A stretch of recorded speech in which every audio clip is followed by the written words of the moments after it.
So in this lesson, you maybe have noticed throughout this unit so far that there's a special relationship between sine and cosine of acute angles of a right triangle. Okay? We're going to investigate this further in this lesson. So this first example, we're given this triangle ABC. We want to find the sine of A. So I'm going to circle A. That's the angle we're starting from. That's what we're trying to find. This is what you did on your quiz that you just took. We have to label our sides. Okay, before we even label our sides, I see that I have to find the sine of something. What should I write right now at the top of our papers? SOHCAHTOA. Whenever you see sine, cosine, or tangent, write this down. SOHCAHTOA. Every time you see it. Okay, so label our sides. If I go across, we label, that's my what? Start at A, go across, we label that as our opposite. Go to your 90, go across, we label that as our hypotenuse. And the side left over is our adjacent. Sine, I'm finding sine, I go to S. Sine is what over what? Opposite over hypotenuse. O over H. What did we say our opposite was? 3. What's our hypotenuse? 5. Doesn't simplify. The sine of angle A is 3 over 5. Now we want to find the cosine of B. So my angle changed. I'm finding the cosine of B. So all my sides change. But does the hypotenuse, if we're still dealing with the same triangle? No, it's still a hypotenuse. So if I go across from B, that's now my what? Opposite. Our hypotenuse is across from the 90, that didn't change. And then our side left over is our adjacent.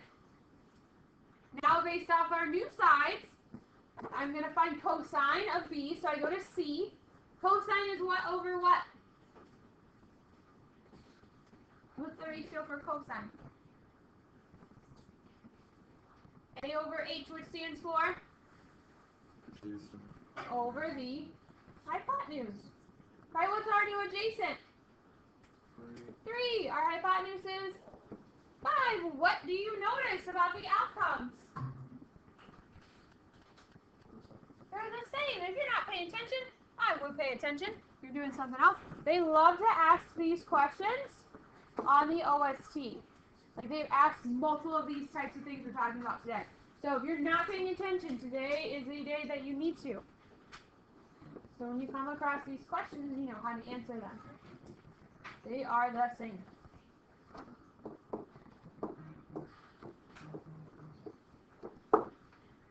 And they will always be the same. Okay, every time. The sine of one angle, so the sine of A, will always be the cosine of the other. That is true for every single right triangle. So if A and B are the acute angles of a right triangle, then the sine of A will always be equal to the cosine of B, and vice versa. Cosine of A will equal the sine of B. Okay? Every single time. Because what happened here, the adjacent and the opposite switch. So when we label based off angle A, right, this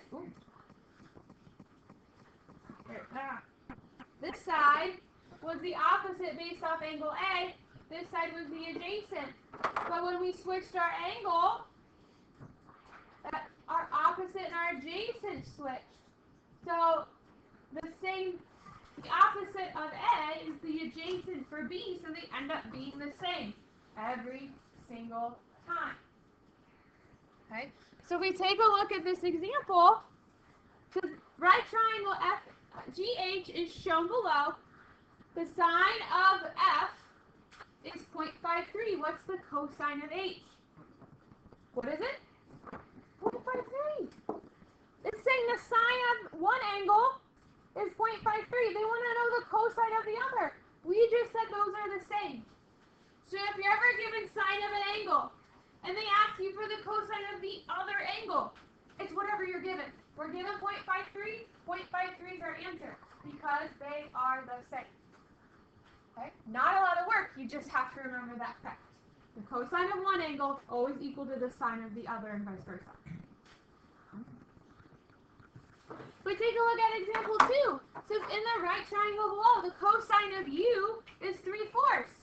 What's the sine of w? 3/4. Okay.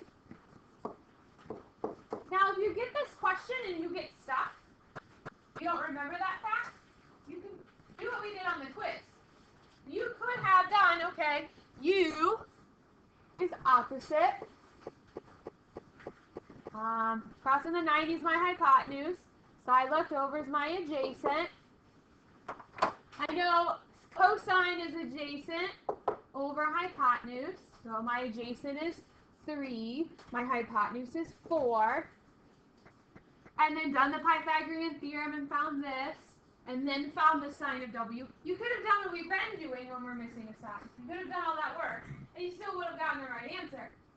But if you can just remember that fact, the cosine of one is equal to the sine of the other, you don't have to do any work. Just 3/4. They're going to be the same. Okay? So you have that tool. You do a little bit of work and still get the right answer, or just remember this fact. You have to do 0 work. Questions over that. Have to remember, cosine of one is the same as the sine of the other every time.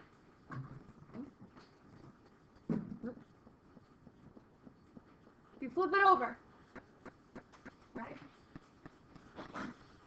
Says using triangle ABC, write an equation that represents the sum of angle A and angle B. Well, we know angle A and angle B are angles of a triangle. And what do we know about all the angles of a triangle? What do they add to? 180. So we want to write an equation that represents the sum of angle A and angle B. Well, we know angle A plus whatever the measure of angle B is, plus, what's that third angle in this triangle? What's its measure? 90, right? Plus 90, that's going to give us 180. But we only want to know the sum of angle A and angle B.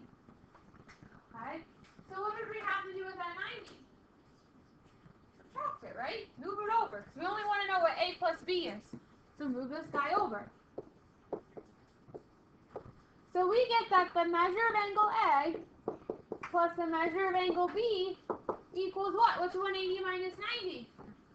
90. That's their sum. They're always going to add to 90 degrees. Those two angles in the right triangle are always going to add to 90. Every time. Okay? So not only does the sine of A equal the cosine of B, those two angles are also going to add to 90. Okay? When you have angles at 90, add up to 90, what do we call those angles? Angles that add to 180 are supplementary. What do we call angles that add to 90? I need to get Mr. Carr in here to do his work. What is it? What did you say? No? If supplementary are angles that add to 180, what are they? Complementary add to 90. Angles, remember, angles that add to 90 degrees are what we call complementary. So the acute angles in a right triangle will always be complementary. They will always add 90. Okay? So whenever the sine of an angle is equal to the cosine of another angle, like so, sine of A equals cosine of B, then we know those angles are automatically complementary. They're always going to add to 90. And in reverse, if we have two angles that add to 90, we know the sine of one is going to be equal to the cosine of the other. Okay? We're not going to do this part. I did it first period. I thought it would help things. I don't think it did. So we're just going to skip that one. So now we're going to apply it to example 3. It says find a value of x that makes each statement true. We have the sine of x is equal to the cosine of 25. Whenever we have that, what do we know about the two angles? Not the same. What did we just say? What did it say here? Well, sine of one equals cosine of the other. They are what? Complementary. What does complementary mean? they equal 90 every time. These two angles are always going to add to 90. Whenever the sine of one equals the cosine of the other, they always add to 90 degrees. They are not the same. It's really tempting because they're equal to each other, so we're like, oh, they're equal. They're the same. Not in this case. When you have the sine of one equals the cosine of the other, oh boy, you always add them to 90.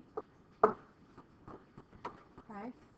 Whenever sine is equal to cosine, you take the angles, and they always equal 90 degrees. And then to find x, what do we do? What do we have to do with 25? Subtract it. So when we do that, 90 minus 25 is what? 65. X is equal to 65. The sine of 65 is the same as the cosine of 25. Any questions over that? We take a look at B. We have the sine of 80 equals the cosine of x. What do we know about those two angles? Equal 90. You do 80 plus x equals 90. To get x by itself, what do we have to do with the 80? Subtract it. What's 90 minus 80? 10. X is equal to 10. They do not equal each other.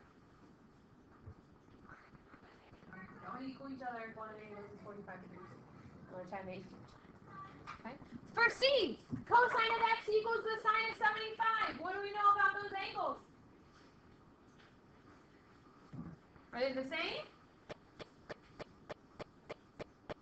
Yes, they're the same. I'm going to write down 75. No, what do we know about them? They add to 90 every single time.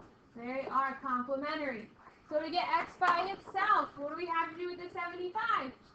Subtract it. So x ends up equaling what?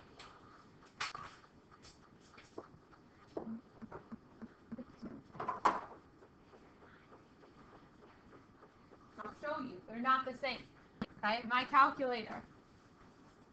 I'm going to take, in this first one, I'm going to take the sine, I'm going to assume, if we think they're the same, I'm going to do the sine of 25.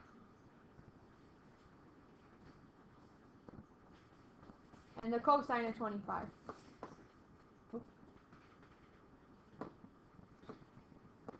We do not get the same thing, because they're not the same. But I'll do the sine of what we got. I'll do the sine of 65. Did we get the same thing? Yes. Okay. Whenever sine is equal to cosine, they add to 90 every single time. And vice versa. If you're given angles that add to 90, the sine of one is equal to the cosine of the other. In reverse. Okay. Questions over that? I'm not kidding. Okay. So, since angle A is the complement of angle B, what does complement or complementary mean again? They add to 90. So those two angles add to 90. Which of the following statements must be true? Which one's our correct answer? We know they add to 90.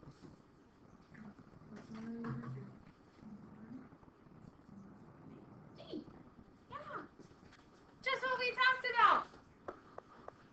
When you have two complementary angles, the sine of one is equal to the cosine of the other. Doesn't matter which one's first. Doesn't matter if it's angle A or angle B. It doesn't matter if it's sine or cosine. The sine of one is equal to the cosine of the other. Things to look for. Okay? You need both things. You need sine, you need cosine, and you need both letters that are representing the angles. This one has sine and cosine, but it doesn't have both letters. It doesn't have both angles. This one doesn't have sine. It only has cosine. This one has sine and cosine, but it only has B. So D has to be true. It has all of them. Cosine of A is equal to the sine of B. Whenever you have angles that add to 90 degrees. Questions over that? So you're just kind of looking for everything. Which one has everything? Sine, cosine, and the letters. Why does he keep doing that? Ah! Sorry, if anyone's watching the video. Going off. So if we take a look at example 5. It says sine of x is equal to the cosine of y. Write an equation for y in terms of x. So we have sine is equal to cosine. What do we know about x and y? Just like those problems we did in example 3. Sine is equal to cosine. What do we know about x and y? Are we lost, or are we just the day before break if we don't? They add a 90.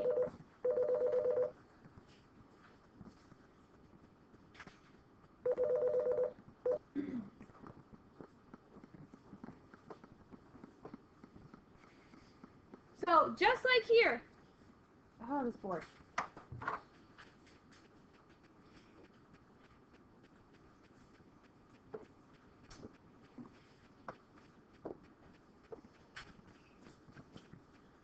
Just like this problem, when we had sine is equal to cosine, what did we know about our two angles? Say what? They add to 90. Sine equals cosine. These two things add to 90. Sine and cosine are the same. They add to 90. So just like here, oh my gosh, sine is equal to cosine. What do we know about x and y? They add to 90. Whenever sine is equal to cosine or vice versa, whatever is written next to them, you always add it and set it equal to 90 every single time. So it says write an equation in terms for y in terms of x. This is what you want to look for. We're writing the equation for y, meaning that's what we're solving for. Okay, if it said for x, we'd be solving for x. But it says write an equation for y, meaning we have to get y by itself. How would we get y by itself? Subtract x. Move the x over. So y is equal to 90 minus x. Tag it on at the end. You could have done negative x plus 90. You'd still get full credit for that. But we're not graphing anything, so I'm going to just stick it on at the end. 90 minus x.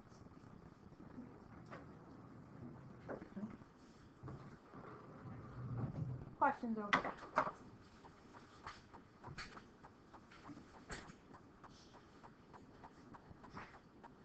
Rest of the time is yours to work on this graph.